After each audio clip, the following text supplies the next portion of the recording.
Bonjour à tous, c'est Maud et Juliette et aujourd'hui on vous retrouve pour un nouvel épisode sur le sujet l'insatisfaction au travail et la perte de sens au travail.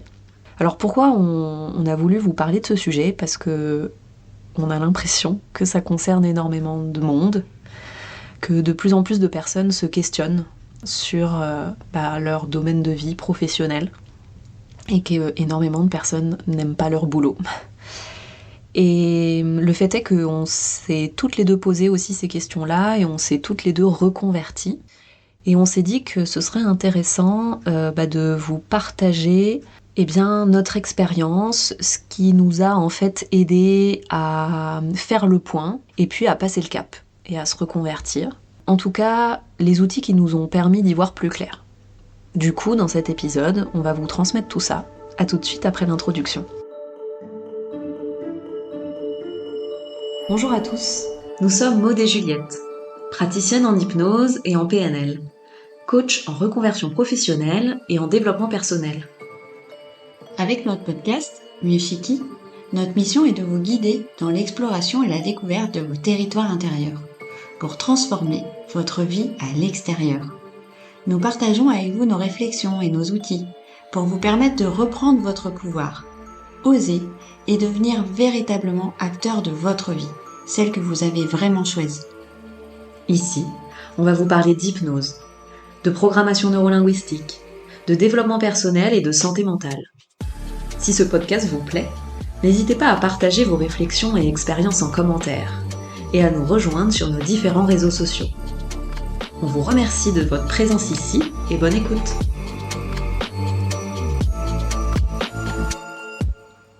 Bonjour à tous, aujourd'hui je vous retrouve avec Juliette pour vous parler d'insatisfaction au travail.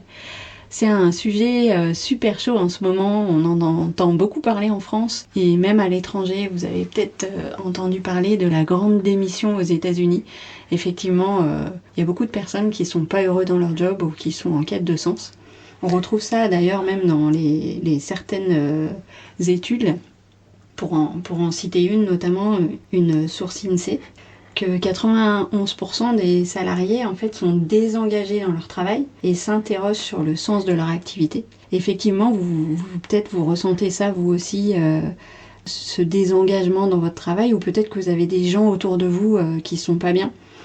On sait qu'il y a que 13% des salariés qui vont au travail avec le sourire aux lèvres le matin. C'est quand même dingue. C'est super dingue. Avec Juliette, en fait, on a vécu ça. Toutes les deux, on a été insatisfaites dans notre travail. Toutes les deux, on s'est levées chaque matin avec la boule au ventre. On a eu envie de vous parler de comment on a réussi à se sortir de cette insatisfaction. Ouais, de cette insatisfaction, de ce mal-être. Et comment on a réussi à retrouver le sourire aux lèvres le matin en partant au travail. Et du coup, en échangeant, on s'est rendu compte qu'on n'avait pas vécu les choses de la même manière. Mais par contre, on a traversé certains points communs. Et certaines clés un peu nécessaires. Mais c'est vrai que c'est comme si on était passé par les mêmes étapes. Ouais, comme si on avait réussi à modéliser les grandes étapes par lesquelles on passe ou on peut passer quand on est dans une reconversion professionnelle, ou en tous les cas dans un moment où on se questionne sur sa vie professionnelle. Donc là, dans cet épisode, on va vous parler de ces 4 étapes. Ce serait un peu comme si on vous transmettait nos 4 conseils. Alors, ça ne tient qu'à nous, mais c'est 4 conseils qui vous permettraient, si vous êtes insatisfait au travail, ou si vous voulez aider quelqu'un qui aujourd'hui est en perte de sens au travail. 4 conseils, 4 clés pour vous aider à vous sortir de cette situation. Et la première clé, le premier conseil qu'on pourrait donner, c'est prendre du recul. Prendre du recul sur la situation. Parce que quand on a la tête dans le guidon, quand on est à fond dans le boulot, mais qu'en même temps on est insatisfait, si on prend pas le temps de s'extraire un petit peu de cette situation, on n'arrivera jamais à réfléchir correctement, on peut prendre des décisions impulsives. Du coup, pour vous donner un exemple de ce que pourrait être une prise de recul, personnellement, qu'est-ce que j'ai fait quand je me suis retrouvée insatisfaite dans le travail dans lequel j'étais, donc j'étais en médecine, je me sentais pas bien, et du coup j'ai vraiment ressenti ce besoin, personnellement, de m'extraire, parce que j'avais pas envie de prendre de décision impulsive, surtout. Et du coup, j'ai pris ce qu'on appelle une disponibilité pour convenance personnelle. Et j'ai arrêté, en fait, d'exercer. Je suis sortie de l'hôpital et ça m'a vraiment permis déjà de prendre un petit peu soin de moi, parce que j'allais pas bien à ce moment-là, et de faire un petit peu le point pour vraiment me dire, tiens, est-ce que ça me manque ? Est-ce que j'ai envie d'y retourner ? Ça m'a permis un peu de poser les bases et d'accéder à la deuxième clé qu'on va voir ensuite, le deuxième conseil. Il y a des personnes qui vont pas avoir cette possibilité-là de s'extraire complètement du travail, mais ça peut passer par des petites choses en fait. Ça peut passer par exemple par prendre des vacances, prendre des congés, peut-être un peu plus longues que d'habitude. On sait que c'est pas accessible à tout le monde, mais pour ceux qui savent qu'ils ont cette possibilité-là, je trouve que c'est une bonne première clé pour vraiment se poser et réfléchir sans risquer de prendre une décision impulsive ou autre. Alors effectivement, Juliette, quand on a la chance de pouvoir avoir cette possibilité-là, c'est chouette. Moi, j'ai eu une expérience assez différente de la tienne, parce que cette prise de recul, elle m'a été imposée. En fait, j'étais pas bien dans mon travail, ça faisait des années que je subissais ce travail-là. J'y allais pour avoir un salaire, mais j'y allais pas avec le plaisir. Et puis je me suis retrouvée dans une entreprise qui était en difficulté financière. Donc j'ai eu un licenciement économique. J'ai été licenciée, c'était pas une décision de ma part, mais ça m'a été imposé. Oui, c'était plus subi, quoi. C'était subi. Et du coup, ça m'a permis de prendre ce moment de recul. Malgré toi. Malgré moi. Je me suis dit, à l'époque, que c'était le coup de pied aux fesses dont j'avais besoin, en fait. Que c'était finalement un cadeau de la vie mal emballé. Que c'était le moment de me poser des questions. En fait, je m'en posais déjà avant, mais c'était le moment de réfléchir clairement à qu'est-ce que j'allais faire de la suite. Et du coup, j'ai pris ce temps de réfléchir et de me dire, ok, est-ce que je retourne faire ce que je sais faire, bien gagner ma vie et avoir une vie confortable, ou est-ce que je décide de voir la vie autrement et de regarder ce que je pourrais faire d'autre qui me correspondrait plus. Et effectivement, ce moment de recul, cette pause, c'est un peu, c'est mettre pause avec la télécommande sur sa vie et de faire ce pas de recul, de prendre un peu de distance, de se mettre en position d'observateur en fait. Ouais, c'est et ça. Se dire, ok, la vie est comme ça, configurée comme ça, et voilà ce que je fais 8 heures par jour. Et ça me fait penser pourquoi il y a la grande démission aux États-Unis, pourquoi en ce moment c'est un sujet hyper présent et les gens ont un peu... on va dire que la problématique, on a l'impression qu'elle est plus présente qu'avant. Et si finalement le confinement du coronavirus, du Covid, était pas une grosse prise de recul pour énormément de gens. Exactement. Tu vois, ouais. Ça me fait penser à ça en fait. Il y a plein de gens qui sont du jour au lendemain, qui étaient la tête dans le guidon, pour reprendre l'expression du début, qui du jour au lendemain se sont retrouvés confinés chez eux, qui ont beaucoup réfléchi. On va voir avec les autres clés, que ça a un peu tournicoté dans la tête et qui se sont dit mais en fait là je prends du recul et je me rends compte que ça me convient pas du tout. Oui. Et du coup j'ai l'impression que le confinement ça a été peut-être une grosse prise de recul pour tout le monde. Ouais, une prise de recul générale de qu'est-ce qu'on fait, où on va et qu'est-ce qu'on va continuer à faire et on va y aller comment maintenant. Ouais. Ensuite, après avoir pris du recul, c'est bien de prendre du recul, c'est bien de s'extraire, mais ensuite qu'est-ce qu'on fait ? La deuxième clé qu'on pourrait vous conseiller, en tout cas qu'on a traversé toutes les deux, eh bien c'est apprendre à se connaître. C'est faire ce travail d'apprendre à se connaître. C'est un peu de... Vous savez, quand on a besoin d'avancer, si on connaît pas la direction, on risque pas d'avancer. Un peu bête ce que je viens de dire, mais c'est la vérité en fait. Si on sait pas où on va, on risque pas d'y aller. Et du coup, c'est un peu de se recréer, de se reconnecter à notre boussole intérieure. Et ça va passer par un travail d'introspection. Et finalement, toutes les deux aussi, on est passé par ce travail-là. Et du coup, Maud, est-ce que tu peux nous détailler, par exemple, ce qui serait important à introspecter, justement ? Quelles sont les questions un peu importantes qu'on peut se poser quand, justement, on fait un point sur sa vie professionnelle ? Moi, les questions que je me suis posées, c'est quoi mon comportement, mes préférences comportementales ? Comment j'agis, comment j'interagis avec le monde ? Qu'est-ce qui est facile pour moi ? C'est quoi mes talents naturels en fait ?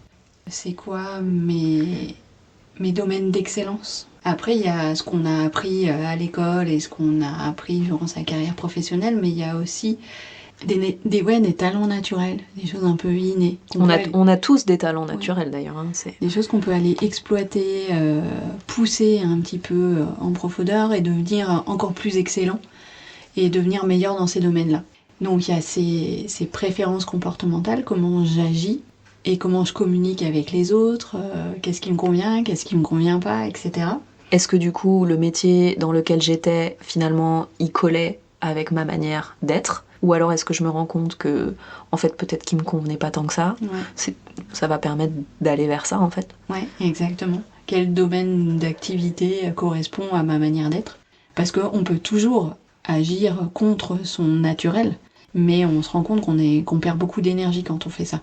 Du coup, c'est intéressant de savoir comment on est naturellement pour aller se repositionner là-dessus en fait.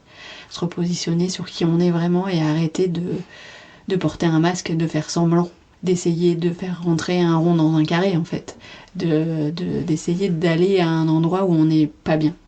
Et l'autre point important, c'est de savoir quelles sont nos motivations profondes.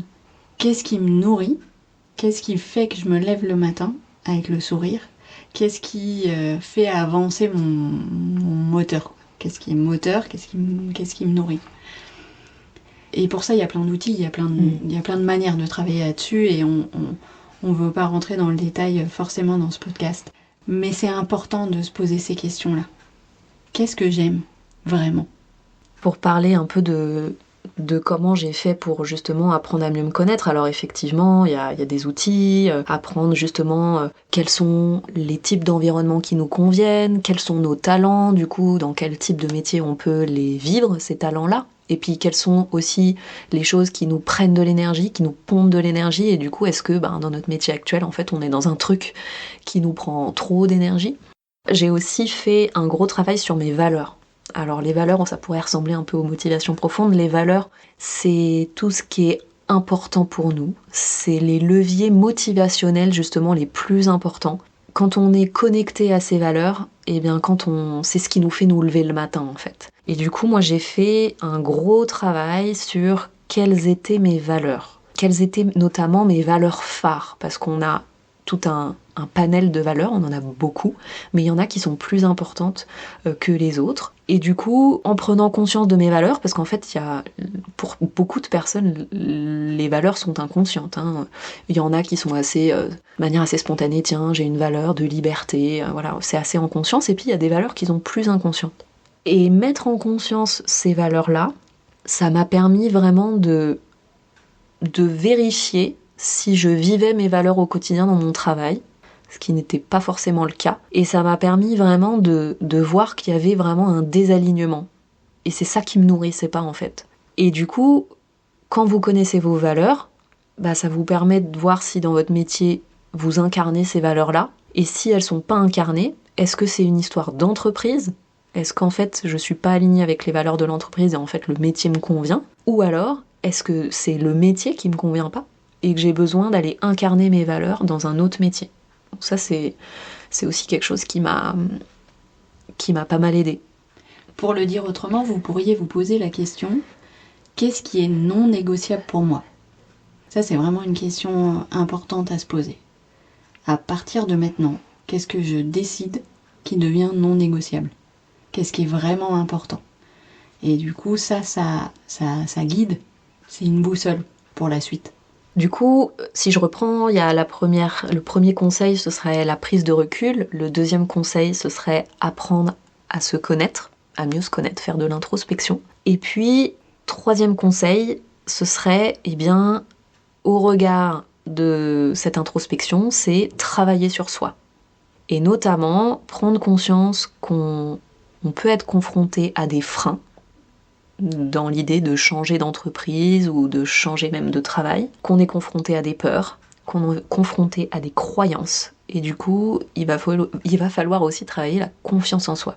Est-ce que tu peux nous parler un peu des croyances, Maud ? Oui, effectivement, une croyance, c'est quelque chose qu'on croit, C'est une idée à laquelle on a accordé de l'attention finalement. C'est quelque chose qui nous vient de notre enfance, notre éducation, de ce qu'on a pu voir autour de nous et valider autour de nous. Des croyances, on en a plein, on en a tous et c'est normal. On est tous construits par tout un tas de croyances culturelles, familiales, sociétales, etc. Et des croyances, on en a plein qui sont aidantes et on en a aussi plein d'autres qui sont limitantes. Mais aujourd'hui, on sait qu'on a tendance à voir ce qu'on croit. C'est-à-dire que notre cerveau, de manière assez automatique, va valider ce qu'on croit. C'est-à-dire qu'il va voir. Il va faire le zoom. Il va faire le zoom sur tout ce qui vient valider une croyance en nous. Et du coup, on peut imaginer que si on a une croyance qui est plutôt limitante, par exemple, je pourrais me dire que je suis trop âgée pour me reconvertir. Ouais, ça c'est une croyance qui peut revenir. Ouais. C'est limitant du coup parce qu'on se dit je suis trop vieux donc je me reconvertis pas, je subis mon insatisfaction. Ouais. Et si à 40 ans on se dit on a cette croyance là que effectivement c'est trop tard pour se reconvertir, on va avoir tendance à voir ça autour de nous, c'est-à-dire à voir que des gens assez vieux du coup vont pas se reconvertir. Et à faire l'impasse sur toutes les personnes qui viennent invalider cette croyance et à pas le noter en fait. Notre cerveau ne va même pas voir ça. Pourtant, il y a plein de gens autour de nous, certainement, qui à 40 ans ou après 40 ans se sont reconvertis. Et du coup, je vous dis tout ça parce qu'en fait, c'est hyper intéressant de travailler sur ces croyances parce que c'est des barrières mentales. C'est des blocages, des barrières qu'on a à l'intérieur de notre cerveau. C'est absolument pas vrai, hein. Ces croyances, il n'y a rien qui prouve scientifiquement qu'elles sont vraies ou qu'elles sont fausses. Par contre, il y en a qui nous font avancer, puis il y en a d'autres qui nous maintiennent sur place. Et ces croyances limitantes, elles vont avoir un impact sur nos comportements et sur nos capacités. C'est-à-dire que si dans ma tête, c'est une évidence, c'est une certitude que je suis trop vieille pour me reconvertir, je vais même pas essayer de développer des comportements ou des capacités pour mettre en œuvre cette reconversion. Je vais pas prendre ce risque-là et ce temps-là. Donc ça fait partie effectivement du travail sur soi, d'identifier nos croyances, de voir comment elles sont arrivées là. Elles nous viennent de qui ces croyances? Parce qu'elles nous viennent forcément de quelque chose. Ça peut être la famille, l'entourage, la société. Exactement. Et de les déconstruire. Et de pouvoir remettre du doute dans ces croyances. Parce que le doute, il est permissif. Si je doute d'un seul coup que à 40 ans c'est possible de se reconvertir, et ça me fait envisager les choses autrement. Je peux me dire ah ok, en fait il y a plein de personnes à 40 ans qui se reconvertissent, et à 50 aussi, et à 60 aussi. Du coup ça voudrait dire que je pourrais me reconvertir à 40, et puis en fait à 50 faire encore un autre métier, et à 60 encore un autre métier, et ça ouvre le champ des possibles. Ça me fait penser aussi à une autre croyance limitante qui peut se présenter dans ce cas-là, c'est je ne suis pas capable de faire un nouveau métier, ou je ne suis pas capable d'apprendre un nouveau métier. Et ben, si on se raconte ça, si on est persuadé qu'on n'est pas capable de faire un nouveau métier, de recommencer à zéro, bah effectivement on va être hyper freiné. Et ça va faire trop peur de changer. Et le cerveau, par souci de cohérence, il va aller confirmer ça dans notre environnement. Alors que on pourrait imaginer des personnes qui ont la croyance aidante que on peut faire plusieurs métiers dans sa vie et qu'à chaque âge, on peut réapprendre un nouveau métier. Bah là, du coup, c'est vachement plus agréable. Et on se projette beaucoup plus dans le changement. Donc en fait, il y a plein de croyances. Peut-être vous pouvez vous poser la question, tiens, moi, quelles sont mes croyances qui me freinent? En fait, là, bien sûr, quand on travaille sur soi, on va mettre aussi la réflexion sur les croyances qui sont aidantes, parce qu'on va se servir de ça, mais il faut aussi avoir conscience des croyances qui sont limitantes, parce que c'est celles qui nous freinent et celles qui alimentent la peur de changer d'entreprise, de changer de job, voilà. Vous connaissez peut-être cette citation, je me souviens plus, tu te souviens peut-être Juliette. Ils ne savaient pas que c'était impossible, alors ils l'ont fait. Et c'est vraiment ça en fait. Si je sais pas que ce n'est pas possible, je mets tout en œuvre pour réussir. Ça va vraiment être la clé pour la suite, quand on est dans un processus de reconversion professionnelle ou dans de l'introspection, mais pour toute sa vie en fait. De venir dégommer ses croyances quoi. Ok, celle-là, est-ce qu'elle me sert ou est-ce qu'elle me sert pas? Qu'est-ce qui pourrait changer dans ma vie si finalement je regardais les choses autrement? Si je me mettais à croire autrement ou l'inverse, qu'est-ce que ça me permettrait de faire? Et d'un seul coup, ça ouvre un champ mais incroyable de possibles devant soi. C'est vraiment une étape primordiale de travailler là-dessus. La deuxième étape, je trouve, alors pour le travail sur soi, il y a plein de choses à travailler, et puis bien sûr c'est en fonction des personnes, mais en tout cas pour Maud et moi, on avait évoqué du coup ces croyances, et puis la confiance en soi. Parce que quand on veut changer de métier, on peut ne pas avoir confiance. Pourquoi ? Parce que déjà on peut ne pas avoir confiance en soi-même. On peut avoir aussi ne pas avoir confiance en soi pour en parler à son entourage. J'étais en médecine et j'ai dû dire à tout le monde que je voulais quitter médecine, et ben il a fallu que je travaille un petit peu ma confiance en moi. Et puis surtout d'affronter le regard des autres. Le regard des autres aussi, c'est hyper important. Oui. Quand on veut soit changer d'entreprise, qu'est-ce que les collègues vont dire, ou changer même de métier, qu'est-ce que vont dire les autres.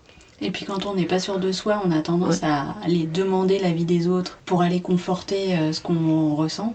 Et effectivement, les gens vont se donner un grand plaisir de nous donner leur avis, mais leur avis teinté de leurs propres croyances et de leurs propres peurs. Ouais, du coup, il faut faire attention à demander l'avis des autres. C'est pas toujours une bonne solution, et il faut faire attention à quel avis on décide d'écouter ou quel avis on décide de mettre de côté. C'est ça, c'est prendre l'avis des personnes, mais avec un certain recul aussi.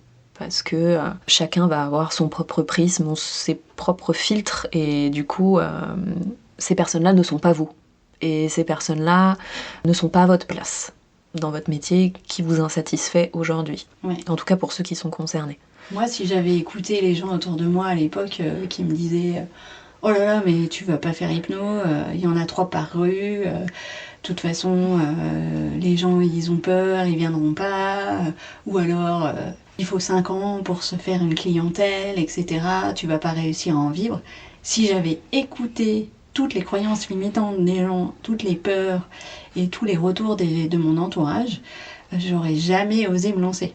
Donc il faut faire un espèce de tri dans ce que nous disent les gens et de dire ok, toi tu penses que il faut 5 ans pour se faire une clientèle, ou toi tu as mis 5 ans pour te faire une clientèle, ok, mais je ne suis pas toi et moi j'ai pas 5 ans. Donc je vais pas mettre 5 ans. Et se faire confiance et travailler cette confiance.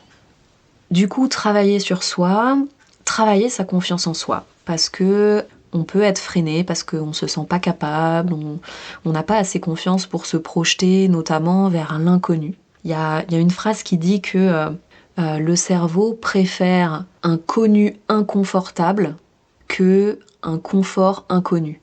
Ça fait toujours peur de se lancer dans un changement, dans quelque chose qui est inconnu, dans se relancer dans des entretiens, dans le fait d'aller dans une nouvelle boîte, ou alors pour certaines personnes de faire un revirement de situation et de changer de travail. Ouais, ça fait peur. Il y a plein de choses qui bougent à ce moment-là, c'est un changement, c'est une transition de vie pour certains. Et ça, ça demande un petit peu de confiance en soi. Alors il y a des personnes qui ont énormément confiance en elles, et super, il n'y aura pas besoin de travailler ça, tant mieux. Personnellement, c'est quelque chose que j'ai dû travailler. Voilà, parce que ça n'a pas été simple de partir de médecine, de me confronter aussi au regard des autres, d'assumer ma position. Et il a fallu que je travaille un petit peu cette confiance en moi pour assumer mon choix, le dire au monde et puis le concrétiser. Voilà, donc si je reprends encore, comme ça vous suivez un petit peu le fil de notre pensée, il y a cette première clé ou ce premier conseil qui est la prise de recul, ensuite apprendre à se connaître, et puis ensuite travailler sur soi. Alors qu'est-ce que c'est la dernière clé ou le dernier conseil ? Avant de passer à ce dernier conseil, peut-être qu'après toutes ces étapes-là, vous vous êtes dit en fait je crois que j'aime mon métier, je crois qu'en fait le problème il est ailleurs.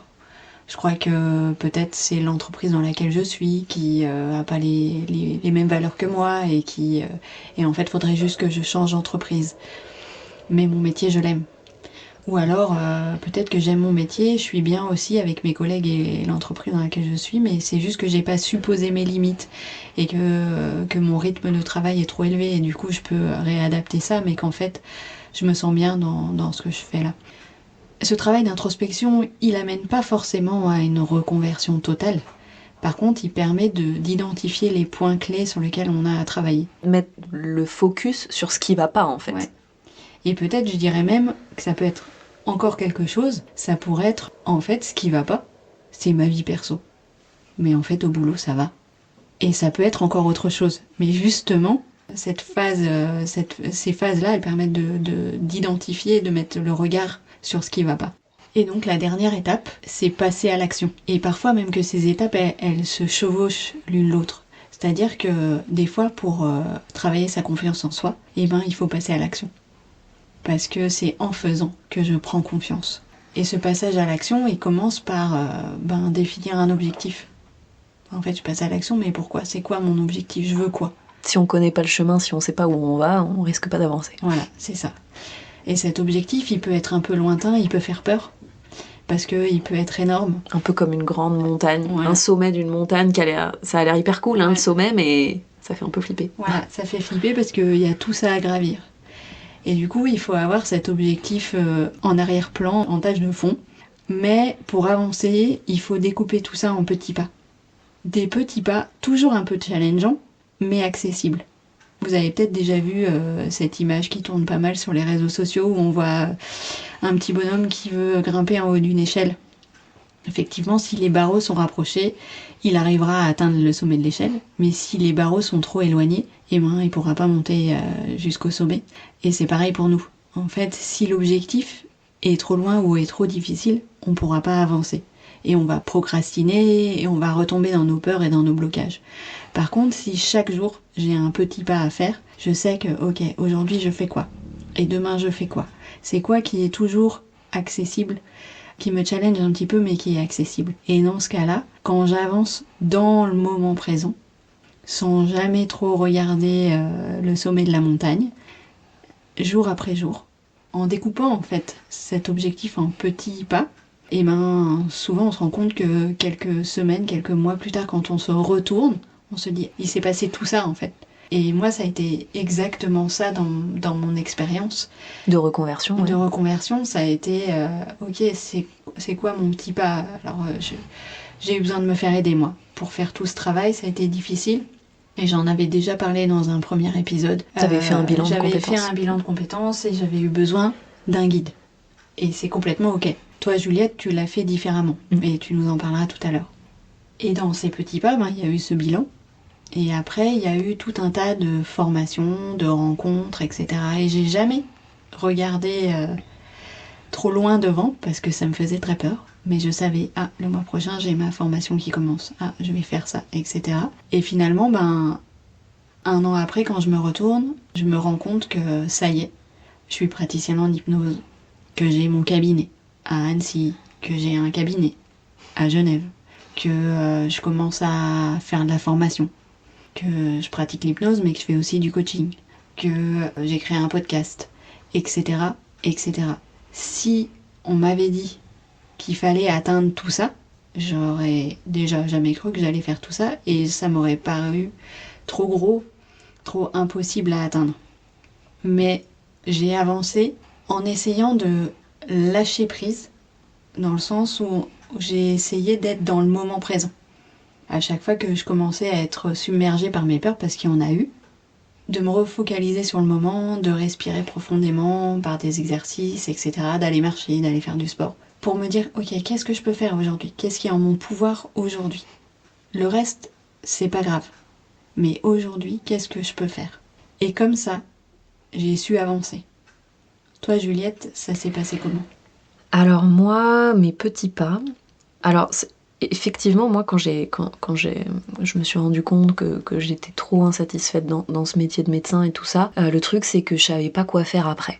Et c'est vrai que, on va dire que c'est les deux premières clés qui m'ont permis un petit peu d'essayer de me projeter justement sur ces métiers de l'accompagnement, sur les métiers du coaching. Et sauf que comme toi, je pense que si j'avais regardé le haut de la montagne directement, ça m'aurait fait trop peur, ou en tout cas, ça m'aurait trop impressionné, ou je me serais trop demandé, mais oh là là, mais quel est le chemin pour ? Et du coup, c'est vrai que j'ai avancé aussi par des petits pas, qui ont été progressivement de la formation, progressivement essayer des choses aussi, essayer certains types d'accompagnement, essayer certains outils, découvrir de nouveaux outils, tout ça, ça s'est fait assez progressivement en fait. Et je suis aussi passée, ça c'est des petits exemples pour vous, qui pourraient vous aider par exemple. Moi, des petits pas qu'ont été les miens, ça a été par exemple, de faire des enquêtes métiers. C'est par exemple de me dire ah tiens, il y a tel métier qui pourrait me plaire ou tel métier qui me pourrait plaire. Bon concrètement, qu'est-ce que je fais là pour passer à l'action? Et je prends contact avec des professionnels de ce métier-là et je leur pose plein de questions. C'est quoi les avantages du métier? C'est quoi les inconvénients du métier? Moi, le gros problème que j'avais, c'est que j'étais tellement pendant longtemps persuadée que je serais hyper bien dans ce métier de médecin. C'est comme si j'avais perdu toute confiance en moi, dans ma capacité à me faire confiance à mon jugement. C'est comme si je me disais « Oh, je me projette trop bien dans ce travail », mais en fait, ça se trouve, je serais aussi déçue. J'avais un peu ce truc-là, tu vois. Et du coup, je me disais « Oh là là, je me projette vachement bien dans ce métier d'hypno ». Ouais, mais en fait, ça se trouve, ça va faire comme médecine, ça va me décevoir. Et en fait, le petit pas, pour le coup, concret qui m'a aidé à surmonter ça, ça a été, entre autres, de faire ces enquêtes métiers, de rencontrer des professionnels, de leur poser toutes les questions, voire même faire, comme toi, t'as fait, Maud, de l'immersion. Oui. Toi, t'avais fait avec une infirmière, c'est ça? Ouais, moi je m'étais toujours raconté, comme ça me plaisait plus le digital marketing, je m'étais dit, ah mais depuis longtemps, je sais pas, je voulais faire infirmière, peut-être je vais faire infirmière. Ça me trottait à l'esprit depuis des années, cette histoire d'infirmière. Et du coup, je me suis dit, bon, bah c'est l'occasion, je vais commencer à regarder les formations, etc. Et puis, je me suis dit, peut-être avant d'aller faire infirmière, ça serait bien de faire une immersion avec une infirmière pour aller voir ce que c'est concrètement son métier au jour le jour. Qu'est-ce qu'elle fait de sa journée d'infirmière, quoi. J'ai eu la chance de passer une journée avec une infirmière libérale passionnée par son métier, qui faisait ça depuis des années et qui adorait faire ça. Et du coup, j'ai passé une journée entière à suivre sa tournée, à regarder tous les actes qu'elle faisait, etc. Et vraiment, je suis hyper reconnaissante qu'elle m'ait laissé cette place et que j'ai pu assister à tout ça. Et ça a été une super expérience parce que ça m'a permis d'éliminer cette piste. C'est-à-dire que je me suis dit, ok, cette femme adore ce qu'elle fait, mais alors je m'y projette pas du tout. En fait, ça ne me plaît pas du tout. C'est pas du tout ce que j'imaginais. Et parfois, dans son passage à l'action, quand on ne sait pas vers quoi on veut aller, on peut déjà commencer par éliminer des pistes. Et ça permet de faire le tri, en fait. Parce que moi, ça c'était dans ma tête, et j'avais l'impression que tant qu'il y avait cette idée-là, je pouvais pas envisager autre chose. Et le fait d'éliminer ça, de passer une journée avec une infirmière et de voir que finalement c'est pas ça, ok, super, c'est pas ça. Donc je peux envisager le reste. Et ça a aidé. En fait, ces immersions, ça permet de conforter une idée ou d'éliminer une idée. Et les deux permettent d'avancer, en fait. Ok, je sais, je vais pas faire infirmière, mais j'ai avancé. J'ai pris une décision. C'est pas celle d'aller faire des études d'infirmière, mais c'est de faire autre chose. Ouais. Et je me rends compte, tu vois, en parlant de ce passage à l'action, en ce qui me concerne, j'ai toujours fait les choses très progressivement, en fait. Me questionner sur des métiers, voir si ça colle avec mon profil, à mes talents, à ce que j'ai besoin, moi, pour me sentir épanouie. Est-ce que ça colle aussi avec mes valeurs? Si oui, bah tiens, je vais aller me projeter auprès de professionnels, concrètement, pour vivre un peu le métier, ou en tout cas avoir leur retour. Et puis progressivement, si ça me plaît, c'est quoi le next step? Me renseigner sur les formations, concrètement, trouver des écoles sérieuses. Tout s'est fait en fait par petits pas. Et on m'aurait dit, ok, ce que tu as envie de faire, c'est d'être praticienne en hypnose et en PNL et faire du coaching et la méthode cohérence et tout ça, d'un coup comme ça, je pense que ça m'aurait impressionnée. Et puis surtout, je me serais dit, mais je suis pas sûre que c'est ça que j'ai envie de faire. Et du coup, ce quatrième conseil, c'est vraiment mettre du concret dans toute votre démarche. Parce que c'est bien de réfléchir, mais comme dit Maud, la confiance en soi, elle vient aussi de la mise en action, et puis de l'essai-erreur. Voilà. Tu te projettes dans le métier d'infirmière, ok, je me suis trompée, en fait c'est pas ça. Bon, c'est quoi le next step?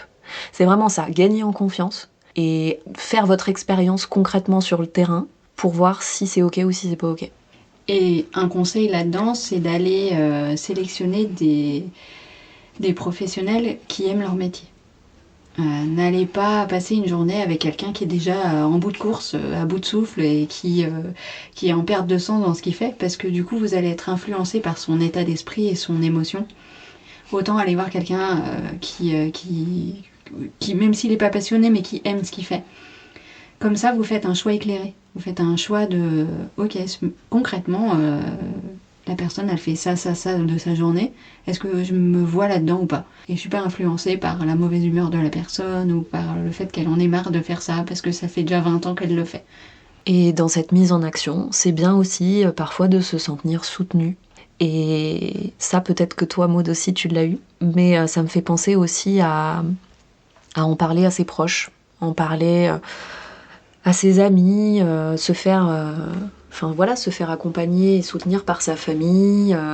Ça fait toujours du bien. Parfois, on n'ose pas trop parler qu'on a envie de changer, qu'on est insatisfait. On se sent parfois ingrat de vouloir changer un métier qui est super, avec une sécurité financière, avec un super métier.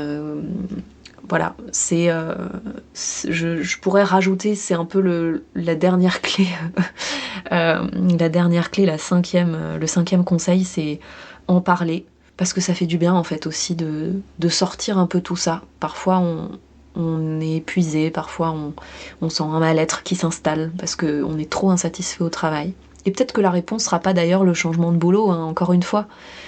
Mais en parler, ça permet d'extérioriser tout ça, de mettre un peu de distance, de pouvoir avancer plus sereinement.